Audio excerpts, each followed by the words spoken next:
Side खबरों के लिए सब्सक्राइब करें फ्लेम मीडिया और उसके बाद बेल आइकन को प्रेस करें ताकि सबसे पहले आपको मिले एक्सक्लूसिव खबरें।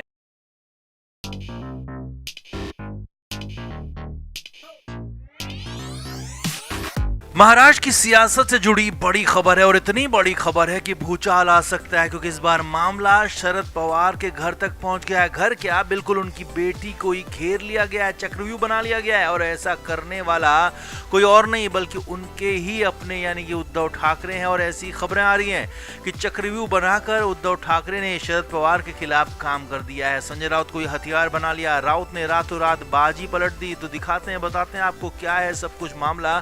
आप भी इस वीडियो को शेयर करें और कमेंट बॉक्स में अपनी राय जरूर दें। तो महाराष्ट्र की सियासत किस तरफ जाएगी अभी तक ये साफ नहीं हो पाया है, जबकि विधानसभा चुनाव कुछ ही दिन दूर हैं। अगले 20 दिन में चुनाव की घोषणा हो सकती है, नवंबर में चुनाव हो सकते हैं। अब इस बीच महाराष्ट्र में सबसे आगे निकलने की होड़ मची हुई है। इस होड़ में विपक्षी पार्टियों के साथ साथ अपने गठबंधन की पार्टियों में ज्यादा संग्राम चल रहा है। महायुति के अंदर शिवसेना, शिंदे गुट, बीजेपी और एनसीपी अजित पवार के बीच में टसल चल रही है। एक दूसरे को नीचा दिखाने की, खुद को आगे दिखाने की लगातार कोशिश हो रही है।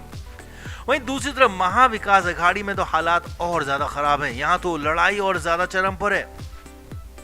उद्धव ठाकरे पर कांग्रेस और एनसीपी, शरद पवार दोनों की तरफ से दबाव बनाया जा रहा है। लेकिन अब नई खबर यह है कि उद्धव ठाकरे ने शरद पवार को डाउन करने के लिए नया दांव खेला और ये दांव सीधे सीधे शरद पवार के घर को, उनकी बेटी सुप्रिया सुले को प्रभावित कर रहा है। और एक तरह से पवार की बेटी सुले को घेर लिया गया है। इसके लिए संजय राउत का इस्तेमाल हुआ है।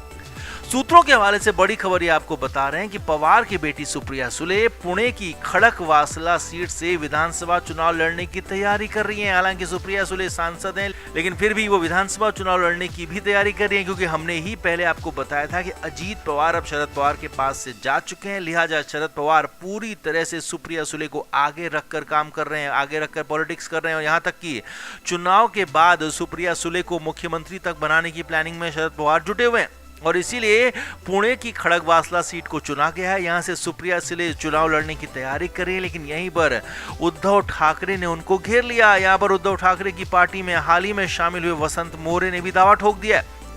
लंबे समय तक राज ठाकरे की पार्टी में रहे वसंत मोरे विधानसभा चुनाव से ठीक पहले उद्धव ठाकरे की पार्टी में आए हैं, और बल्कि आए नहीं है बल्कि लाए गए हैं। जी हाँ, वो भी आपको बताएंगे। असल में मोरे 2 विधानसभा चुनाव एमएनएस पार्टी से लड़ चुके हैं और अब तक वो दोनों ही चुनाव खड़गवासला के बिल्कुल बगल वाली सीट हडसपर से लड़े थे, लेकिन जीत नहीं पाए थे। अब खबर है कि वसंत मोरे अपनी सीट हडसपर को छोड़कर खड़गवासला पर फोकस कर रहे हैं, यानी कि सुप्रिया सुले की सीट से वसंत मोरे चुनाव लड़ना चाहते हैं। सुप्रिया सुले को लड़ना नहीं देना चाहते हैं। और सूत्रों के मुताबिक वसंत मोरे को उद्धव ठाकरे का समर्थन मिल रहा है, और वो भी संजय राउत के जरिए। जी हाँ, यही कहानी है, यही खुलासा है। सूत्रों के मुताबिक उद्धव ठाकरे ने संजय राउत को ही ये काम दिया था कि वो पुणे से एक ऐसा आदमी लेकर आए जो कि सुप्रिया सुले की सीट यानी कि खड़गवासला में लड़ सकें, शरद पवार पर दबाव बनाया जा सके, सुप्रिया सुले को चुनौती दी जा सके। संजय राउत ने लंबी कोशिश की और जद्दोजहद के बाद वसंत मोरे की यूबीटी में एंट्री करवाई। संजय राउत ने कई राउंड मोरे से बातचीत की और जब फाइनली वसंत मोरे तैयार हो गए तो उन्हें उद्धव ठाकरे के सामने लेकर पेश कर दिया गया और फिर पूरा का पूरा प्लान बताया गया, समझाया गया। वसंत मोरे भी तैयार हो गए। अब वसंत मोरे को यूबीटी की तरफ से खड़गवासला से टिकट मिलेगा या नहीं मिलेगा, या कहें कि खड़गवासला सीट गठबंधन में किस पार्टी को मिलेगी, ये भी अभी तक तय नहीं है।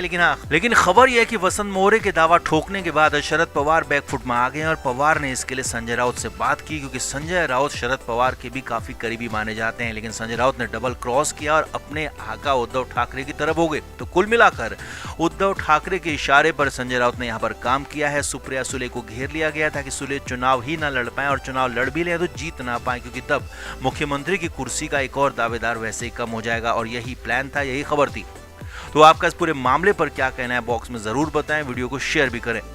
Flame media report.